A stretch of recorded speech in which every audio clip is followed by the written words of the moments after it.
Selamat berjumpa kembali di Alur 8, para pemirsa yang budiman. Kali ini Alur 8 akan menyajikan sajian tentang rahasia kelahiran, kehidupan, dan kematian.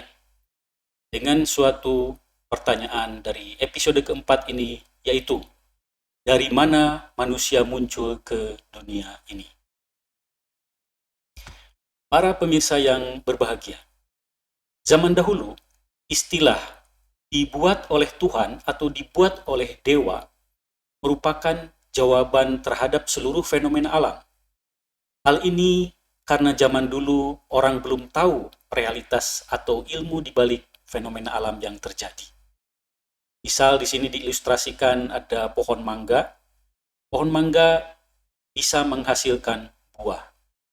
Zaman dulu ketika ditanya dari mana buah itu muncul, jawabannya bisa sangat simpel, yaitu buah itu dibuat oleh Tuhan atau buah itu dibuat oleh dewa.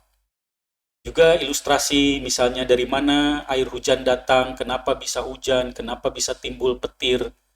Karena orang belum memahami gejala-gejala atau hukum fisika yang terjadi di alam ini, zaman dahulu kala orang akan lebih simpel menyatakan bahwa hujan dan petir diciptakan oleh Tuhan atau diciptakan oleh dewa.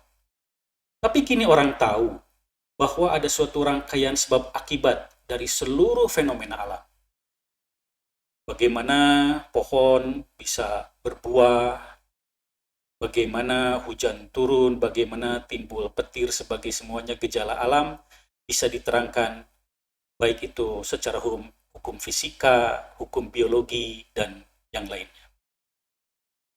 Tapi zaman sekarang pun orang belum bisa mengetahui siapa yang membuat rangkaian sebab akibat tadi.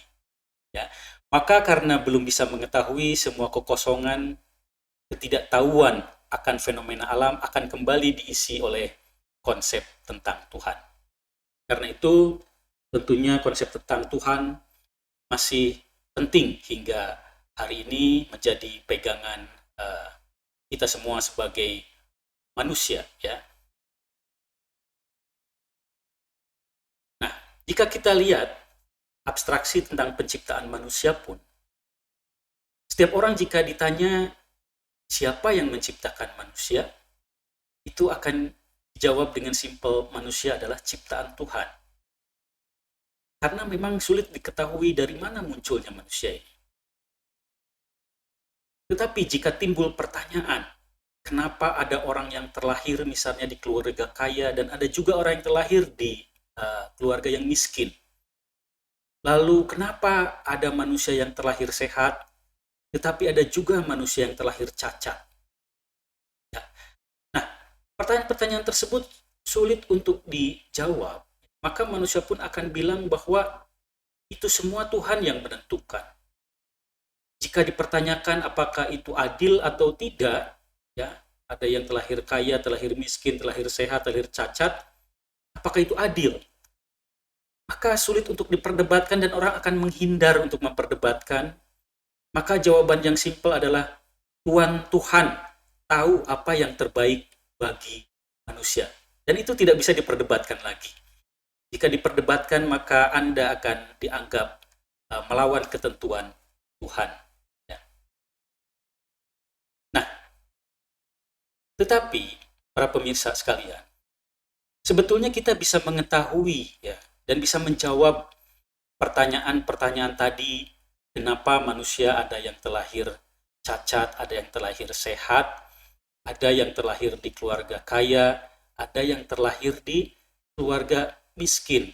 Jika kita memang tahu ilmunya, seperti kini kita bisa menjawab bahwa hujan datang, ya, dari awan yang memang kandungan airnya sudah sedemikian banyaknya, ya, terkondensasi dan akhirnya hujan turun. Demikian juga petir, ya.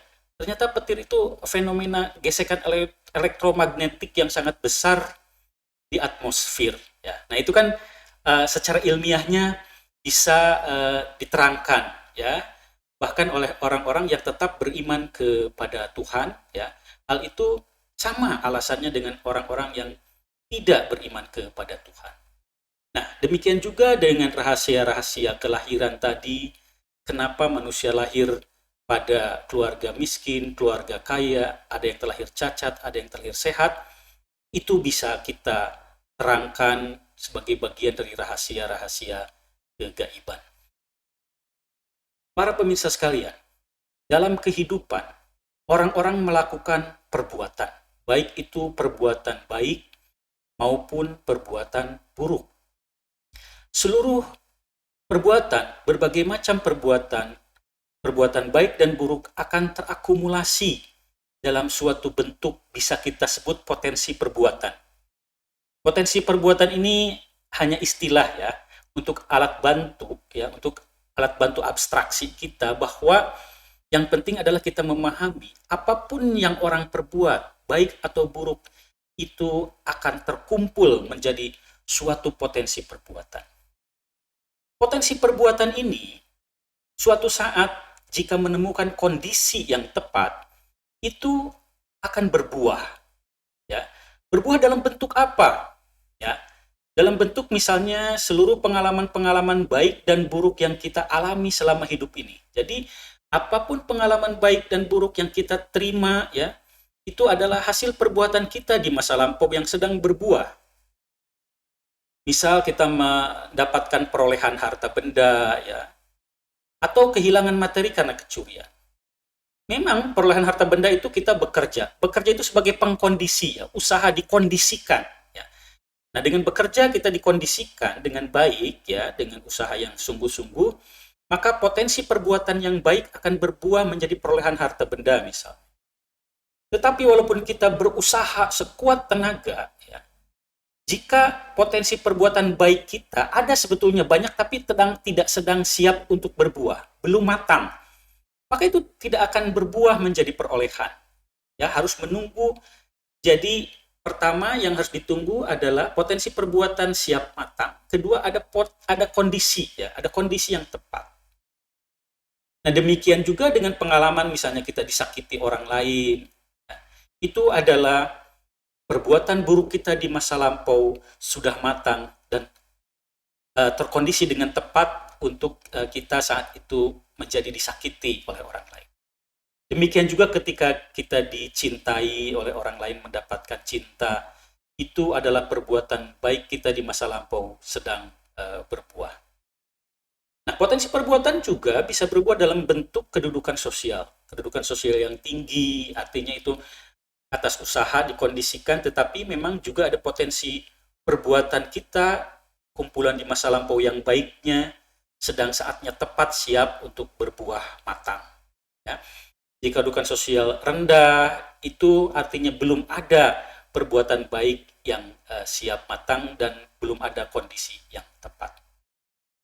Nah, tetapi bukan itu saja, para pemirsa yang budiman. Kelahiran manusia juga itu adalah buah dari perbuatan. Bagaimana itu bisa kita terangkan?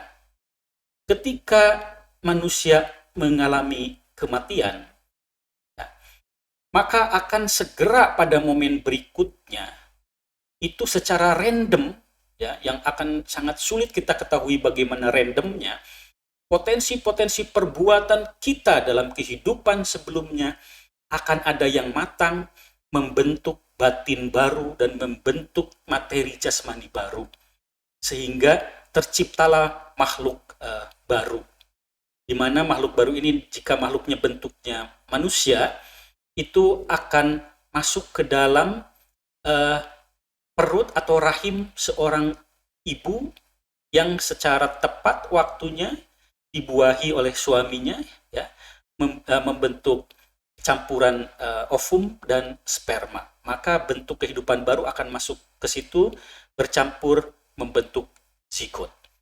Jadi sebetulnya pemirsa sekalian, kelahiran kemunculan manusia itu tidak hanya ditentukan dari karakter-karakter ayah yang wakili dari sperma dan karakter ibu dari ovum, tapi juga ada karakter ketiga yang mungkin cukup kuat mempengaruhi ya, yaitu adalah buah perbuatan baiknya sendiri yang memang muncul menjadi bentuk kesadaran baru dan bentuk materi jasmani baru, bercampur menjadi kehidupan baru, menjadi zigot, dan nantinya berkembang menjadi embrio, menjadi janin, ya, dan lahir menjadi seorang bayi.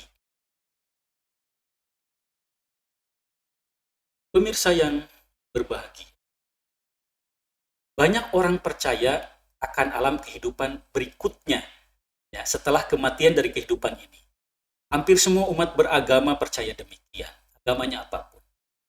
Tetapi sedikit sekali orang yang memahami bahwa apa yang muncul dan dialami dalam kehidupan ini juga sesungguhnya dikondisikan oleh masa kehidupan sebelum kehidupan sekarang ini. Jadi, sebetulnya sebelum kehidupan sekarang ini yang kita alami, itu ada kehidupan-kehidupan sebelum. Jadi secara logika sama, para pemirsa yang budiman, bahwa perbuatan kita di kehidupan saat ini, baik dan buruk, itu akan menentukan alam berikutnya yang kita tuju, yang kita tempuh, berdasarkan amal perbuatan kita di masa kehidupan ini. Jika kehidupan kita banyak perbuatan buruknya, maka kita akan masuk ke alam neraka. Itu yang sering dipercaya orang beragama. Jika kehidupan kita saat ini banyak berbuat baik, maka akan masuk ke alam surga di kehidupan berikutnya. Tetapi sebetulnya, alam berikutnya itu, pemirsa sekalian, bukan hanya alam neraka dan alam surga, bisa berupa alam manusia juga. Nah, ini yang juga rahasia yang jarang difahami orang. Artinya setelah kehidupan ini, ya, perbuatan-perbuatan kita belum tentu masuk ke alam surga atau neraka, tetapi bisa lahir kembali sebagai manusia, ya, di rahim ibu yang baru. Ini ditentukan oleh nanti bentuk-bentuk pikiran terakhir menjelang kematian dan bentuk-bentuk amal perbuatan yang sudah kita perbuat.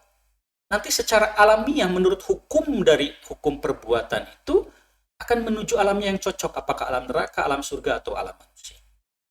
Nah, kita bisa masuk ke alam manusia, itu artinya di kehidupan sebelumnya kita sudah cukup melakukan perbuatan-perbuatan baik. Dan juga di saat meninggalnya kita dalam keadaan tenang. Jadi untuk bisa masuk ke alam surga dalam alam manusia, jadi dua alam ini, alam surga dan manusia ini adalah dua bentuk alam yang baik, ya, karena di sana ada bentuk-bentuk kenikmatan hidup, ya. Hanya dikatakan alam surga kenikmatan hidupnya di atas alam manusia, ya. Nah, jadi yang menentukan kita terlahir saat ini sebagai manusia, pemirsa sekalian, adalah berkat perbuatan-perbuatan baik kita di kehidupan sebelumnya. Seandainya kita di kehidupan sebelumnya banyak berbuat kerusakan, banyak perbuatan buruk, mungkin saat ini kita sudah hidup di alam neraka. Jadi alam neraka, alam surga itu saat ini sudah ada, ya, suatu alam paralel dengan alam manusia, ya. Dalam hukum fisika kuantum itu sangat cocok sekali, ya, bahwa di alam raya ini bisa secara paralel banyak bentuk-bentuk alam kehidupan. Nah, yang patut kita syukuri adalah saat ini kita hidup sebagai manusia, bukan penduduk alam neraka, ya.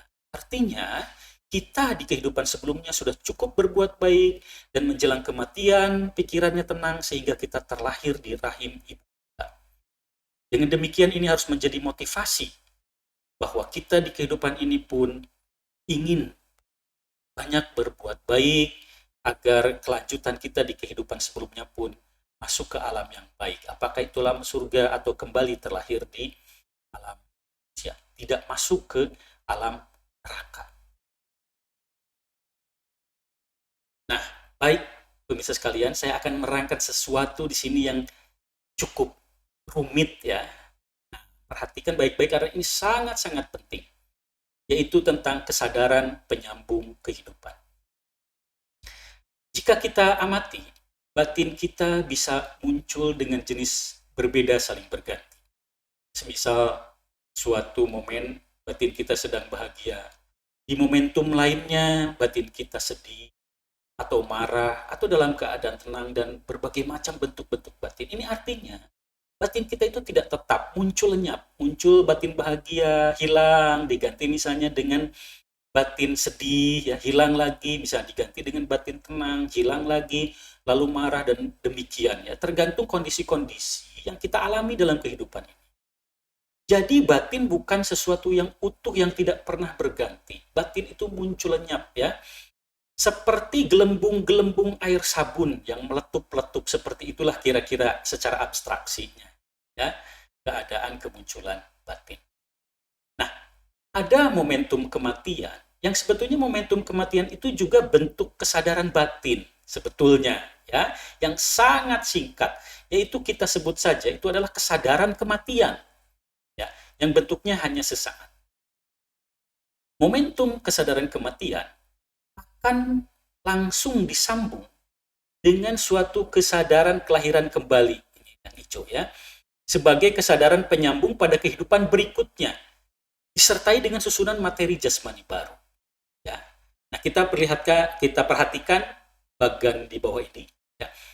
Kita bagi dua masa kehidupan, ya, kehidupan ke N dan kehidupan sesudahnya, yaitu atau yang berikutnya itu kehidupan N+1 yang dibatasi oleh momentum kematian. Nah, di kehidupan N itu berbagai macam bentuk ya, bisa bahagia, misalnya yang biru, ya yang merah taruhlah gelisah atau marah atau benci ya. Nah, yang hitam ini adalah bentuk representasi dari kesadaran kematian. Ya. Nah, ketika suatu makhluk, katakanlah manusia, meninggal, ini sebetulnya mengalami suatu kesadaran satu momen, yaitu momentum kematian, akan langsung saat itu juga diikuti oleh kesadaran penyambung kehidupan. Inilah yang tadi sebagai buah dari perbuatan kita. Ini buah yang matang dari perbuatan-perbuatan kita di masa lampau, membentuk momentum kesadaran kembali ini disertai materi halus, jasmani materi halus ya, yang masuk ke rahim ibu, bercampur dengan ovum dan sperma membentuk zigot. Nah, sejak saat itu lalu muncullah rangkaian ya, muncul lenyap berganti-ganti kesadaran-kesadaran baru di masa kehidupan N+1. Demikianlah seperti itu ya, bentuk kesadaran ya, kesadaran kehidupan, kematian, dan kesadaran kehidupan kembali setelah kematian. Para pemirsa yang budiman, sedikit sekali kita mengetahui tentang alam-alam kehidupan. Saya akan sajikan rahasia-rahasia alam kehidupan. Di sini setidaknya ada 5 alam kehidupan di seluruh alam raya ini. Ya, ada alam kehidupan yang penuh kepedihan, yaitu alam neraka.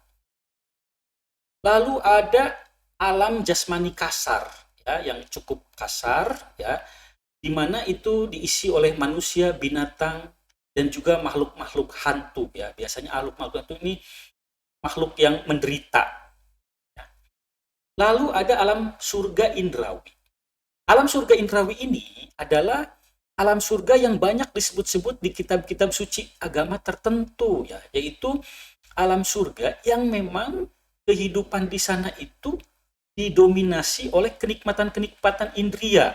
Ya, indria itu kan mata, ya, artinya pemandangan di alam surga indrawi ini sangat indah untuk dipandang mata. Ya, lalu indrawi itu kan telinga, ya, artinya suara-suaranya merdu, musik yang merdu, suara-suara yang sangat merdu dan indah, jauh melebihi keindahan di alam manusia. Juga wewangian yang disadari hidung, ya, makanan-makanan yang dikecap lidah, sentuhan-sentuhan ragawi yang nikmat, ya. Jadi semuanya itu di alam surga indrawi ini intensitasnya, kualitasnya jauh berlipat-lipat dibanding dari kenikmatan-kenikmatan yang dapat dirasakan di alam manusia. Yang tentu pemirsa juga sudah merasakannya, enaknya makan, pemandangan yang indah, musik yang enak, ya, atau sentuhan-sentuhan tubuh, ya, misalnya lewat hubungan seksual, lewat elusan-elusan, ya. Nah, itu di alam surga indrawi ini intensitasnya, kualitasnya lebih tinggi, lebih halus, ya, kualitas yang lebih tinggi. Nah, inilah yang banyak diberitakan ya di dalam kitab-kitab suci agama-agama tertentu, sangat dominan. Tetapi sesungguhnya, pemirsa sekalian, alam surgawi yang lebih luhur, di mana di sini bentuk kenikmatan ini di surga luhur ini kan kenikmatan indrawi lagi, melainkan kenikmatan meditatif, kenikmatan spiritual, kenikmatan batin. Ya. Jadi makhluk-makhluk yang masuk ke alam surga luhur ini, yang meditatif ini adalah makhluk-makhluk yang di kehidupan sebelumnya kualitas spiritualnya tinggi, ya, yang sudah mengenal nikmatnya kebahagiaan perbuatan-perbuatan baik, ya, dengan ikhlas, ya. Jadi makhluk-makhluk yang sudah paham nikmatnya substansi batin yang baik. Nah, maka makhluk-makhluk seperti itu ketika meninggal akan masuk ke alam surgawi yang luhur. Yang di sini tidak ada bentuk-bentuk kenikmatan seksual, tidak ada ya. Kalau di alam surga indrawi ini masih punya anak, masih bisa ya penduduknya. Biasanya penduduknya itu bisa disebut di suatu kultur tertentu, di sini dewa, dewi, ya, seperti itu. Atau malaikat indrawi bisa disebut di sini. Di sini adalah dewa meditatif atau malaikat meditatif, ya. Atau di budaya tertentu seperti di India ini adalah alam-alam makhluk Brahma, di mana kehidupannya meditatif. Tetapi masih ada lagi alam luhur yang lebih halus lagi, yaitu alam luhur yang dihuni oleh makhluk-makhluk tanpa jasmani, hanya batin saja. Dan sangat halus, keheningan yang sangat halus dan dalam, melebihi halusnya persepsi kehidupan di alam surgawi yang luhur. Ini biasanya di budaya tertentu ya seperti budaya Jawa, ya budaya India dikenal alam moksa, ya, di mana makhluk masuk ke alam moksa ini, alam luhur ini tanpa jasmani, ya hanya batin saja di sini dan usianya sangat panjang. Tapi rahasia juga yang harus kita ketahui para pemirsa. Seluruh alam yang ada ini, baik itu neraka, alam manusia, binatang, hantu, alam surga indrawi, alam surga luhur yang meditatif, atau alam moksa sekalipun, itu tidak kekal. Nah, yang membedakannya hanya rentang umurnya. Ya. Di alam surgawi indrawi misalnya, ini rentang umurnya bisa jutaan kali dari alam manusia di bumi. Ya. Kalau surga yang luhur, ini bisa jutaan kali lagi dari alam surgawi. Alam moksa ini umurnya bisa jutaan kali. Makanya dalam kitab-kitab suci tertentu, alam surga itu disebut kekal abadi. Karena apa? Jika dibandingkan dengan umur manusia itu tidak ada artinya. Mungkin seperti perbandingan umur nyamuk dengan umur manusia, ya. Kan bagi manusia, umur nyamuk itu yang taruhlah hanya 1 minggu, 2 minggu tidak ada artinya. Tapi bagi persepsi si nyamuk itu sendiri, 7 hari atau misalnya 10 hari usia dia itu adalah suatu usia yang penuh. Yang dia alami dari mulai kecil, ya, jentik sampai dewasa, kawin, mati, bagi persepsi nyamuk itu adalah suatu masa kehidupan yang penuh, ya, tidak pendek, ya. Tapi di pandangan manusia pendek sekali. Nah, mungkin alam manusia ini di mata alam surga, makhluk-makhluk alam surga indrawi itu seperti usia kita seperti kita melihat usia nyamuk sangat pendek, ya. Dibandingkan alam surga yang luhur, wah ini bagaikan keabadian. Maka penghuni-penghuni alam surga luhur ini mungkin akan bilang kepada manusia, berbuat baiklah, meditatiflah, ya, berzikirlah agar masuk surga dan kekal abadi, ya. Maksudnya adalah tidak ada bandingnya dibandingkan umur manusia. Tetapi karena ini semua adalah materi dan batin, yang materi dan batin itu semuanya adalah makhluk, maka sebetulnya tidak ada keabadian yang absolut di sini. Suatu saat semuanya akan mengalami kehancuran. Lalu bagaimana jika sudah hancur? Apa yang terjadi? Pemirsa sekalian, sebetulnya hidup makhluk itu mengalami lingkaran roda kehidupan dan kematian. Artinya, orang masuk neraka. Itu tidak kekal abadi, hanya memang di neraka ini waktunya bisa ribuan, jutaan kali kehidupan di alam manusia, tergantung keburukan-keburukan yang berbuah berapa lama menjadi buah kepedihan di neraka.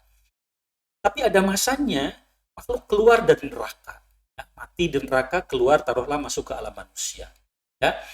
Nanti di alam manusia hidup, taruhlah 70 tahun, tergantung masa kehidupannya katanya ada di alam manusia di suatu zaman-zaman tertentu yang waktunya bisa sampai beberapa ribu tahun, ya mungkin karena kondisi alamnya lebih baik, amal perbuatannya lebih baik, tapi pada akhirnya meninggal, taruhlah di masa kita ini 60 atau 80 tahun hingga 100 tahun ya, meninggal, itu taruhlah masuk ke alam surga. Nanti di alam surga ini, walaupun cukup lama waktunya, taruhlah ribuan tahun kali dari umur manusia, ya, dia akan mati juga pada waktunya dan masuk ke alam yang baru tergantung perbuatan di alam surga indrawi ini. Nah, makanya jangan tertipu ya dengan iming-iming bahwa di alam surga indrawi ini bisa melakukan segala hal sesuka hati, ya, mengawini bidadari, mabuk-mabukan jadi halal. Sebetulnya tidak persis seperti itu. Artinya semua itu memang tersedia di alam surga indrawi ini, ya, lebih gampang untuk didapat, tapi hukum perbuatannya sama, tidak ada perbedaan dengan di alam manusia, yaitu jika sering mabuk-mabukan, di alam surga indrawi itu adalah perbuatan buruk. Dan ketika ia meninggal, karena banyak mabuk-mabukan, dia bisa masuk ke alam neraka dari alam surgawi, ya, atau masuk ke alam manusia yang orangnya itu bentuk apa? Bentuk pikirannya itu tidak kuat mentalnya. Nah, ya. Jadi ini kehidupan itu berputar, ya, setiap makhluk telah mengalami fenomena perputaran lahir, hidup, mati yang berulang sejak awal yang tidak diketahui. Dia mengembara dari alam demi alam, mati, hidup, masuk ke alam satu, hidup, mati lagi, masuk ke alam satu lagi, terus berputar, ya, memasuki bentuk-bentuk alam kehidupan sesuai dengan amal perbuatan dan persepsi menjelang kematiannya. Jadi dengan demikian sudah terjawab para pemirsa sekalian. Kenapa ada manusia yang terlahir di keluarga orang kaya miskin? Itu tergantung dari potensi perbuatan yang matang. Perlu bagus sekali, ya, matang dalam bentuk bisa kelahiran di keluarga kaya. Bisa juga lahir di keluarga miskin karena nggak kurang ya kebaikannya. Ya. Atau bahkan terlahir cacat, artinya itu ada suatu kondisi amal perbuatan di kehidupan sebelumnya menyebabkan fisiknya cacat. Atau mentalnya cacat. Ya, itu semua pokoknya ramuan dari potensi amal perbuatan yang kita tabung di kehidupan-kehidupan perputaran roda kehidupan yang tidak terhingga. Lalu terkondisi matang yang mana secara random. Ya, seperti itu. Maka ada yang terlahir di keluarga kaya, bisa juga terlahir di keluarga kaya tapi anaknya sakit-sakitan, bisa ya. Itu berarti rumusnya ya, formula dari campuran potensi kebaikannya membentuk seperti itu. Anak ini terlahir memang di orang kaya, tapi misalnya jasmaninya lemah, sakit-sakitan karena suatu kekurangan perbuatan yang buruk tertentu di masa lalu. Bisa ya. Jadi ramuannya bisa sangat kompleks ya. Tetapi setelah hidup itu dipengaruhi juga selain dari potensi perbuatan masa lalu yang matang, juga dipengaruhi oleh usaha-usaha atau perbuatan-perbuatan baik dan buruk di masa dia hidup ya. Jadi dikombinasikan antara usaha selama dia hidup ya, itu akan mengkondisi-kondisikan menarik ya. Jadi perbuatan baik di selama hidup bisa menarik tabungan perbuatan baik. Ya, perbuatan buruk bisa menarik tabungan perbuatan buruk untuk berbuah gitu ya. Jadi kalau orang malas ya, kenapa tidak dapat rezeki? Ya karena tidak diusahakan, tidak dikondisikan perbuatan-perbuatan baik masa lalu untuk berbuah ya, seperti itu. Baik pemirsa sekalian, siaran Alur 8 saat ini saya rasa cukup sekian. Ini sangat penting, penuh rahasia penting yang harus kita pahami tentang alam-alam kehidupan, tentang rahasia kehidupan kita juga sebagai manusia sangat padat. Jika diperlukan, silahkan diulang-ulang kembali video ini sehingga pemirsa yang merasa belum paham bisa mendapatkan pencerahan. Terima kasih atas perhatian pemirsa yang ikuti terus siaran Alur 8 ini jika dirasa bermanfaat bagi Anda sekalian. Dan juga silahkan dibagi ke teman atau kenalan Anda jika memang ada kenalan teman Anda sekiranya bakal cocok untuk mendapatkan pencerahan dari teman.